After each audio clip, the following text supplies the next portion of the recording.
서양 음식 하면 무엇이 생각나시나요? 피자나 스파게티, 리조또와 같은 이탈리아 요리가 쉽게 떠오르는데요.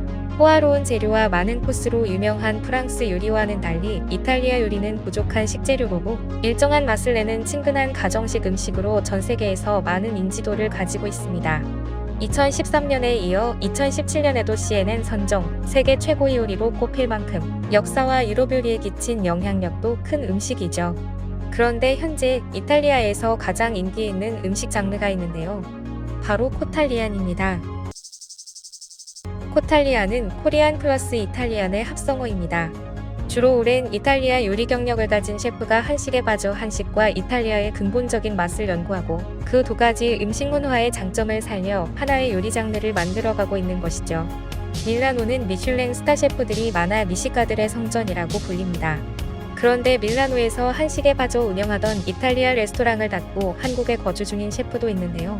밀라노에서 15년간 미슐랭 레스토랑을 운영하다 한식에 빠져 한국에 거주 중인 파브리치오 페라리 셰프도 이런 경우죠. 또한 밀라노 시내에서 미슐랭 원스타 식당을 운영하고 있는 안드레아 버튼 셰프 역시 코탈리안 요리로 유명합니다. 쉴 새 없이 손님들로 북적이는 밀라노 빵집에서도 김치 샌드위치가 인기입니다. 잘 구워진 발효빵에 버터를 발라 김치를 가지런히 얹고 베이컨을 넣은 샌드위치죠. 이 식당의 존 고띠에레스 셰프는 인기 메뉴인 김치 샌드위치를 위해 직접 김치를 담급니다. 고띠에레스 셰프는 대학에 다니던 당시 김치를 처음 먹고 충격을 받았다고 하는데요.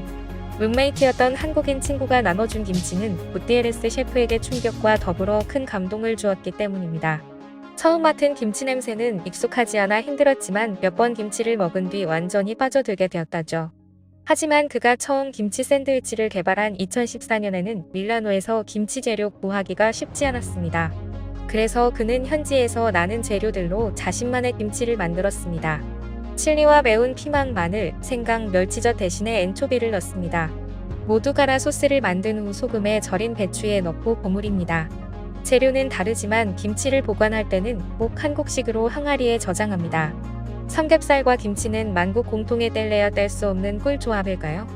역시나 베이컨이 들어간 김치 샌드위치를 먹는 밀라노 사람들은 감탄을 쏟아냅니다. 이탈리아, 스페인, 프랑스 등에서 한국 음식을 좋아하는 많은 유럽인들은 모두 한국의 발효식품의 원리와 요리들의 조리 과정을 제대로 알게 되면 절대 거부할 수가 없다고 합니다. 건강한 재료에 정성이 응축된 특별함의 음영우행까지 담긴 한국의 음식은 더 많은 유럽인들을 한식의 세계로 이끌고 있습니다. 프랑스 파리 오브에 위치한 미슐랭 1스타 식당 솔스티스에는 음식에 대한 자부심으로 가득한 프랑스 요리사들이 모여듭니다. 프랑스 내 한식 인기가 치솟으면서 많은 요리사들이 솔스티스의 오너 셰프인 에리크 트로숑 셰프에게 한식을 배우기 위해 이곳에 오는 거죠. 2014년 한국인 아내와 결혼한 트로숑 셰프는 아내의 나라 한국에 처음 방문했고 한식을 맛본 순간 한식의 매력에 그대로 빠져들고 말았습니다. 이후 틈나는 대로 한국을 방문해 진짜 한식을 먹고 한식을 배우고 연구해 프랑스에 알리고 있는데요. 트로숑 셰프는 유럽식 만두라고 불리는 라비올리 요리에 김치와 바다가재를 넣거나 참기름과 해초를 넣은 푸아그라, 새송이 버섯과 쌈장으로 조리한 스테이크, 된장과 캐러멜로 만든 과자를 디저트 메뉴로 내놓습니다. 한식 재료를 활용해 레스토랑 메뉴를 바꾸고 싶은 파리 유명 셰프들은 한국 맛의 세계에 흠뻑 빠져들었습니다. 그들은 모두 김치, 고추장, 참기름, 매실, 오미자 등 한국 고유의 재료에 관심을 갖고 있는데요. 이런 한국의 독창적인 재료를 자신의 식당에서 응용해 더 맛있는 음식을 만들기 위해 한식을 배우고 있는 것입니다. 한식을 배우기 위해 몰려든 셰프들은 이 소스는 어떻게 만들었나요?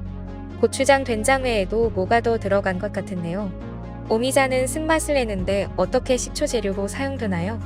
고추장을 덜 맵게 사용하려면 어떤 재료가 어울리나요? 한국 간장에는 특별한 향이 있는데 간장을 많이 사용하는 요리를 제대로 배우고 싶어요. 한식의 장점인 발효와 다양한 채소를 활용해 새로운 요리를 만들고 싶습니다. 한식에서 가장 최고는 초고추장입니다. 매운맛, 신맛, 단맛, 짠맛이 모두 모여 폭발적인 조화를 이루는 초고추장에 반해버렸어요. 아니에요. 궁극의 장은 쌈장입니다. 쌈장과 프랑스 소스를 결합해 새로운 음식을 직접 만들어서 사람들을 깜짝 놀라게 할 것입니다. 한식 재료의 장점은 무엇이 들어갔는지 알 수 없도록 매우 비밀스럽다는 점이죠. 보는 것과는 완전히 다른 맛이 한식의 가장 큰 장점입니다. 다 아는 재료더라도 섞으면 또 다른 맛이 나거든요. 한식은 요리하는 입장에서 정말 재미있는 음식입니다라며 저마다의 관심사를 말합니다. 프랑스뿐만 아니라 유럽 전역에서 한식의 판도는 완전히 뒤집혔습니다. 스페인 바르셀로나에는 세계 최초의 요리과학연구소인 알리시아 연구소가 있는데요. 알리시아 연구소는 요리법, 식생활, 식문화 등 음식에 관련된 다양한 연구 프로젝트를 수행하는 세계적인 연구소입니다.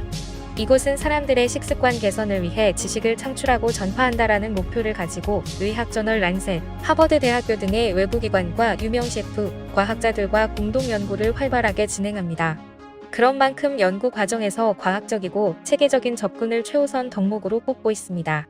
알리시아에 근무하는 연구자들은 유능한 요리사, 영양학자, 농부, 경제학자, 사회학자로 구성되어 전 세계 요리 트렌드를 만들어내고 선두해 나간다고 해도 과언이 아닌데요. 알리시아 연구소에서 현재 가장 주목하고 있는 것은 한국의 장입니다. 알리시아 연구원들이 전 세계인들에게 제대로 된 발효 음식을 먹게 하기 위해 유럽 밖으로 눈을 돌려 처음 찾아낸 것은 바로 한국의 쌈장이었죠. 쌈장을 된장보다 냄새는 약하고 고추장보다 맵지 않아 접근성이 좋았다고 합니다. 연구원들은 피자도에 쌈장을 바르고 토마토 소스를 더해 치즈를 올려 오븐에 굽습니다. 쌈장 피자는 감칠맛을 극도로 끌어올려 그 누구도 거부할 수 없도록 만든다고 하는데요. 알리시아 연구원들 만든 한국의 장 지도에는 개발한 레시피만 150여 가지가 넘습니다. 그리고 된장, 간장, 고추장의 응용은 무궁무진하다고 말합니다. 그래서인지 스페인 유명 레스토랑에는 김치가 납품되고 셰프들은 한국의 장을 음식에 응용하고 있습니다.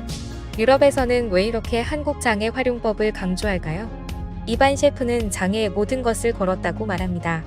그가 처음 장에 반한 것은 아이들 때문이었습니다. 유럽 어떤 나라보다 육류 소비가 많은 스페인에서는 아이들에게 채소 먹이기가 쉽지 않다고 합니다. 그런 그가 장을 알게 된 후 놀라운 일을 겪었는데요. 채소를 가늘게 채를 썰어 살짝 볶다가 장을 넣고 참기름을 둘렀더니 아이들이 기적처럼 채소를 먹었다는 것입니다. 마치 잡채와도 비슷한 모습인데요. 브로콜리나 콜리플라워를 절대 먹기 싫어하던 아이들까지도 맛있게 먹었습니다. 육류 위주의 식사를 많이 하는 스페인 어른들도 마찬가지였습니다. 이반 셰프는 스페인 사람들에게 채소를 맛있게 더 많이 먹일 수 있는 유일한 방법은 바로 각종 채소를 삶거나 데쳐 장으로 간을 맞춰 섞는 요리법뿐일 것이라고 말합니다. 이 조리법을 듣고 있자니 굉장히 친근하게 느껴지는데요.